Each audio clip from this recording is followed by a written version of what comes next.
Bienvenue dans cette nouvelle édition du 12-15 sur Africa 24 à la une de l'actualité. Le nouveau cardinal congolais s'est exprimé ce mardi 12 novembre à sa prise de fonction. Fridolin Ambongo a notamment abordé les défis que rencontrent l'Église locale et la société congolaise, mais également de la gratuité de l'éducation de base dans le pays. Au Mali, les femmes sont de moins en moins présentes sur la scène politique et dans le processus de paix du pays. Seulement 21% de femmes sont présentes dans le gouvernement. Les autorités locales veulent remédier à cette situation. Et enfin, place au sport avec les étalons du Burkina Faso qui ont joué leur premier match pour les éliminatoires de la CAN. Retour sur ce match face à l'Ouganda. Mais tout d'abord, dans l'actualité, au Niger, l'opposant Hama Amadou est rentré ce jeudi 14 novembre à Niamey. Le principal opposant au pouvoir vivait en exil depuis 3 ans. À l'approche de la prochaine élection présidentielle en 2020, l'homme politique a informé ses partisans de sa candidature pour l'élection présidentielle. Notons qu'il avait été déchu de son poste de député en 2018. En octobre 2019, le pouvoir et l'opposition au Niger ont annoncé vouloir entamer un dialogue en vue d'apaiser le climat politique tendu depuis 2017. L'opposition refuse toujours de siéger à la commission électorale et conteste le nouveau code électoral adopté en juin 2019 par le Parlement. En République démocratique du Congo, le nouveau cardinal a tenu ce mardi 12 novembre sa première conférence de presse. Fridolin Ambongo s'est exprimé d'abord sur sa mission au sein de l'Église universelle de Rome, avant de fixer les défis qui l'attendent dans l'Église locale et dans la société congolaise. La décision du gouvernement de se lancer dans la gratuité de l'enseignement de base est fortement soutenue par l'archevêque de Kinshasa sous certaines conditions. Pour le prélat catholique, il ne faudrait pas que la gratuité affecte la qualité du système éducatif congolais. Reportage de notre correspondant Jacques Amboka, commentaire de Nelly Claude-Bessa. Le nouveau cardinal de la République démocratique du Congo, Fridolin Ambongo, s'est exprimé ce mardi 12 novembre 2019 devant la presse. Un premier rendez-vous avec les chevaliers de la plume qui a permis à l'archevêque de Kinshasa de définir son rôle au sein de l'Église universelle de Rome et tracer les grandes lignes des défis à relever dans son pays. Défi du rapprochement des cœurs de tous les Congolais. La mission de pardon et de réconciliation. Apprendre aux fils et filles du Congo que nous sommes tous enfants d'un même Père. Et ce qui nous rassemble est de loin beaucoup plus important que le petit détail, les petites opinions qui nous divisent. Connu pour son franc-parler, le prélat catholique s'est par ailleurs exprimé sur des questions politiques, notamment le plan de sortie de crise proposé par Martin Fayulu. Ce leader de la Mouka continue de revendiquer la victoire à la présidentielle du 30 décembre 2018 et propose un dialogue politique. On ne peut qu'encourager l'initiative de Fayulu qui voit qu'il y a eu crise, mais on ne doit pas rester accroché à l'histoire. C'est ça la position de l'Église catholique. Nous avions dénoncé le mensonge spectaculaire qu'il y avait eu autour des élections. Nous avons dénoncé. Mais après, l'histoire évolue. Vice-président de la Conférence épiscopale nationale du Congo, le prélat catholique a été fait cardinal par le pape François le 5 octobre 2019 au Vatican. Il place son cardinalat sous le signe de Omnia Omnibus, entendez le rassemblement et la réconciliation de toutes les filles et fils du pays. Toujours dans l'actualité, en Algérie, la peine de prison ferme infligée aux manifestants pour avoir brandi l'emblème Amazigh a suscité une vague d'indignation chez les Algériens. Ce mardi 12 novembre, 28 personnes ont été condamnées par le tribunal correctionnel d'Alger à 6 mois de prison ferme, assortie d'une amende d'environ 200 €. Les sentences se succèdent et suscitent l'étonnement puisque la Constitution n'interdit pas le port de l'emblème.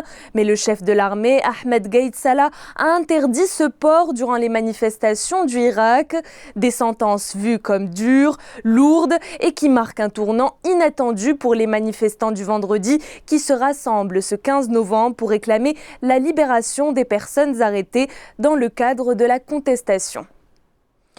5 milliards de dollars, c'est le montant de l'appui budgétaire dont aurait besoin le Soudan afin de stabiliser le budget de l'État. Cet appui permettrait d'éviter un effondrement économique du pays et de lancer des réformes après la destitution de l'ancien président Omar el-Béchir en avril 2019, laissant le pays dans un contexte socio-économique difficile.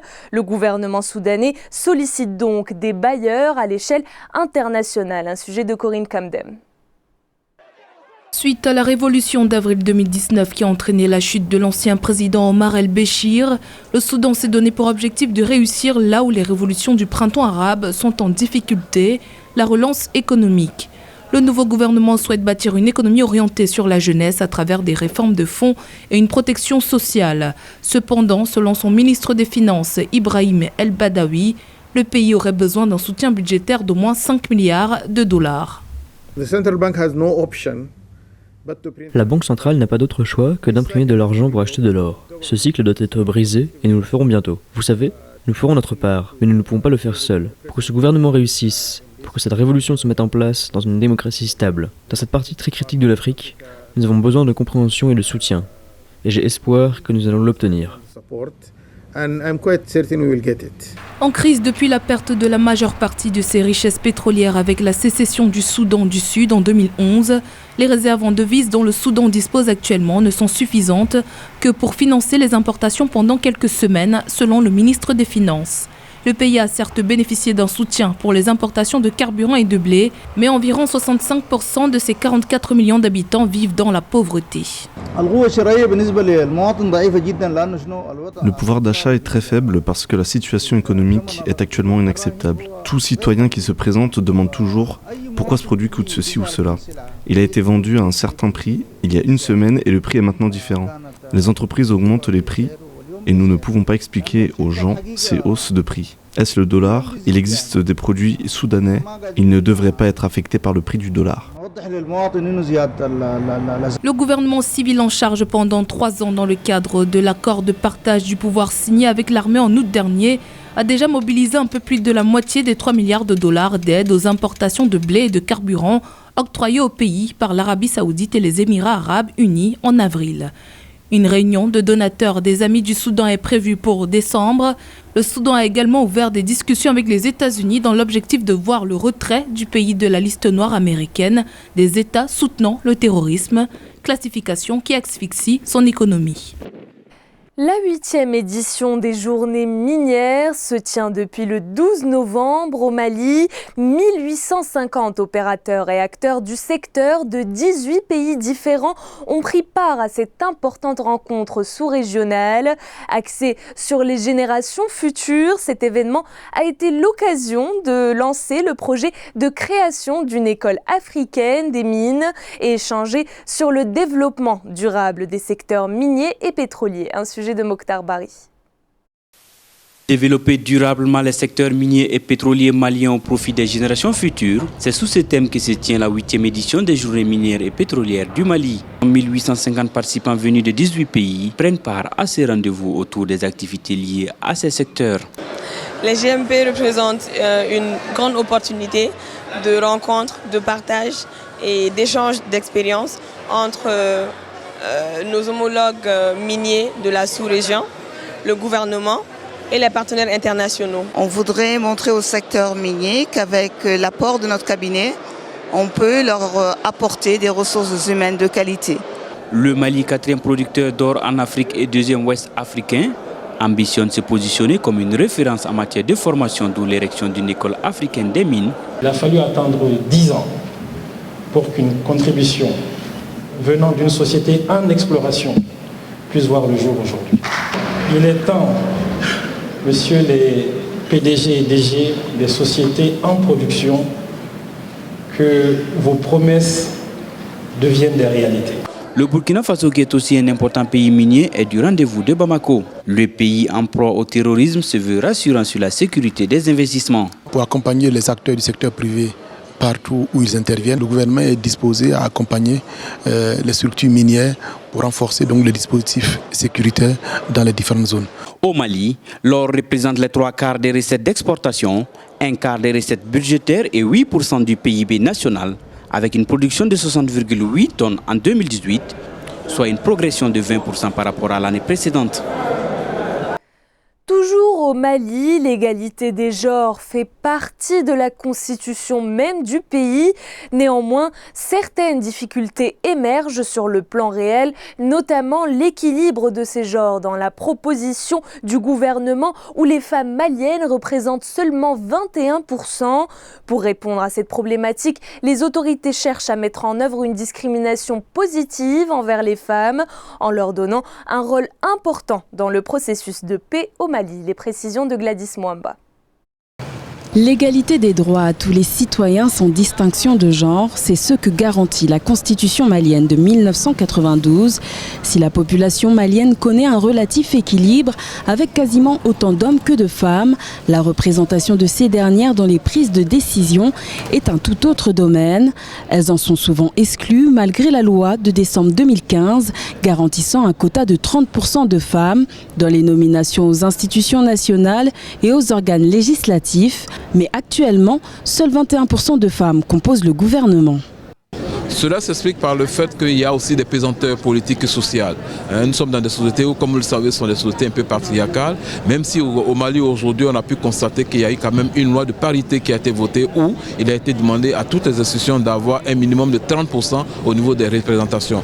Et dans le cas des projets justement, nous avons réussi à parler aux femmes qui ont compris de la nécessité pour elles de participer au processus, soit au niveau politique. Et je me souviens dans la région de Gao où les femmes se sont décidées et ont décidé de choisir une parmi elles qui sera désignée comme leur candidate aux élections. Et pour la petite histoire, elle me disait que nous sommes 52%. Si toutes les femmes votaient ici, il y a de chances qu'elles soient élues. Les femmes restent sous-représentées dans la mise en œuvre de l'accord de paix d'Alger signé à Bamako en 2015. Le comité de suivi de l'accord ne compte aucune femme et la participation des femmes au mécanisme de mise en œuvre de cet accord a été estimée à environ 3%. Honnêtement, la loi, c'est une volonté politique, mais sa mise en œuvre, on ne peut pas dire qu'il y a des efforts à faire par rapport à sa mise en œuvre. Je sais que au niveau surtout des collectivités territoriales, les listes au niveau des communes, aux élections communales, il y a des partis qui ont joué le jeu pour mettre les femmes en position d'éligibilité, mais d'autres non. Donc je crois que c'est un travail quand même de longue haleine, il y a des efforts à faire. Le Mali, pays laïque, est composé à plus de 90% de la population musulmane. La société se heurte parfois aux traditions et à des versions de la religion plus conservatrices qui conduisent à des formes de discrimination, ce qui pousse de plus en plus d'ONG féministes à se mobiliser en faveur de l'inclusion des femmes. Place à l'actualité sportive avec les étalons du Burkina Faso qui ont confronté ce mercredi 13 novembre l'Ouganda en domicile. Premier match de l'équipe pour les éliminatoires de la Coupe africaine des Nations 2021. Les poulains de Kamou-Malo ont été tenus en échec au score de 0, but partout. Reportage de Jean-Paul Ouedraogo. Premier test officiel pour l'entraîneur burkinabé Kamou Malo face à l'Ouganda ce mercredi 13 novembre 2019 au stade du 4 août. Match comptant pour les éliminatoires de la Coupe d'Afrique des Nations CAN 2021 et qui a vu l'Ouganda jouer très bas. Une résistance farouche aux étalons pourtant très motivée à l'entame du jeu. Score final, 0 but partout avec une équipe burkinabé reléguée au 3e rang du classement du groupe B. L'objectif de ces éliminatoires, c'est de tout faire pour prendre au moins un point à l'extérieur et obtenir des victoires à domicile. C'est déjà bon et nous comptons gagner les matchs à domicile pour nous qualifier. Une première sortie au cours de laquelle les étalons ont manqué de gratifier le public burkinabé, sortis nombreux. Et malgré les multiples occasions de buts ratés, le coach Malo juge positif l'engagement de son groupe. Nous partons déjà dimanche pour la seconde journée. C'est le plus important parce que moi, je pense que cette journée est déjà oubliée. C'est ce qu'on va essayer du reste de faire et de positiver. Parce que tout n'a pas été mauvais. C'est une équipe rajeunie avec des garçons comme Franck Lassina Traoré de l'Ajax qui entend donner beaucoup plus de performances le dimanche 17 novembre prochain face au Soudan du Sud. Conscient de la valeur athlétique de sa formation, Kamou Malo projette des lendemains meilleurs. C'était le journal de la rédaction. Merci de votre fidélité. Dans un instant, une nouvelle édition de l'information sur Africa 24.